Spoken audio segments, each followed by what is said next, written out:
Welcome to steno dictation. Dictation 5 second बाद शुरू होगा। स्टार्ट। विभिन्न न्यायाधिकरणों में अटके मामलों और उनसे हो रहे आर्थिक नुकसान के आंकड़े हैरान करने वाले हैं। इन आंकड़ों के अनुसार न्यायाधिकरणों में 3.56 लाख मामले अटके हैं। इसके चलते 24.72 लाख करोड़ रुपए फंसे हुए हैं। यह राशि जीडीपी का 7.48% है। न्यायाधिकरणों की न्याय प्रणाली निराश करने वाली ही नहीं, देश के आर्थिक विकास की राह रोकने वाली भी है।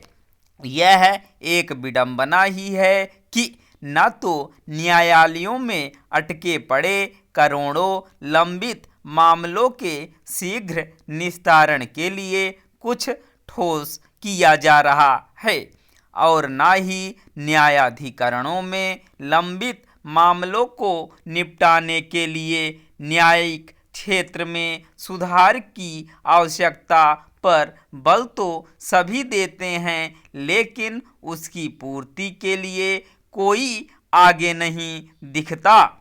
यह स्थिति न्यायिक तंत्र के प्रति आस्था को डिगाने वाली है।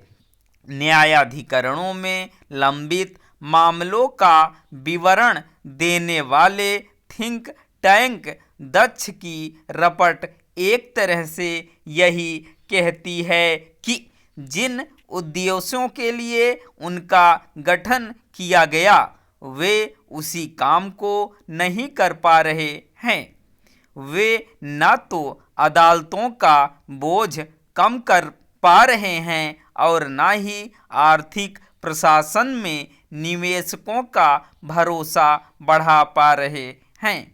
कोई भी समझ सकता है कि इससे विदेशी निवेश पर भी असर पड़ रहा होगा। न्यायाधिकरण अपना काम समय पर सही तरह इसलिए नहीं कर पा रहे हैं क्योंकि उनमें स्टाफ का अभाव है और जो है भी वह उस विशेषज्ञता से लैस नहीं जो आवश्यक है। न्यायाधिकरणों के फैसलों की गुणवत्ता को लेकर भी सवाल उठते रहते हैं। एक समस्या यह भी है कि न्यायाधिकरण के जज और वकील अपना काम तत्परता से नहीं करते। न्यायाधिकरणों को समय पर फैसला देने के लिए जवाबदेह बनाने की कोई ठोस व्यवस्था बनाना समय की मांग है।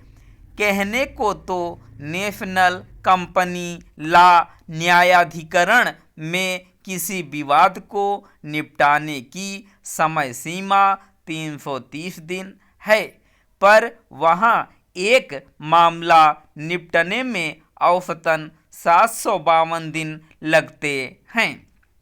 यही स्थिति अन्य न्यायाधिकरणों की है। यदि आर्थिक सुधारों को आगे बढ़ा नीति नियंता न्यायाधिकरणों के ढीले और समय खपाऊ कामकाज को लेकर चिंतित नहीं तो वे देश का अहित ही कर रहे हैं।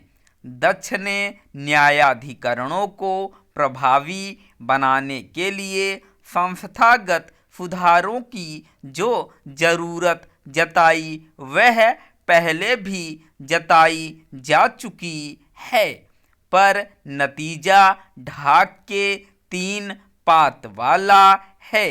समय आ गया है कि विधि मंत्रालय और न्यायिक तंत्र इस जरूरत को पूरा करने के लिए ईमानदारी से आगे आएं।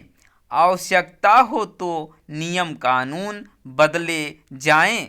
इसी के साथ तकनीक और विशेष रूप से एआई का उपयोग किया जाए।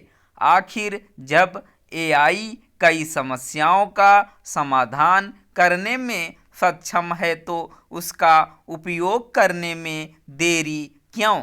एआई न्यायाधिकरणों के कामकाज को पारदर्शी, तेज और प्रभावी बना सकती है। स्टॉप।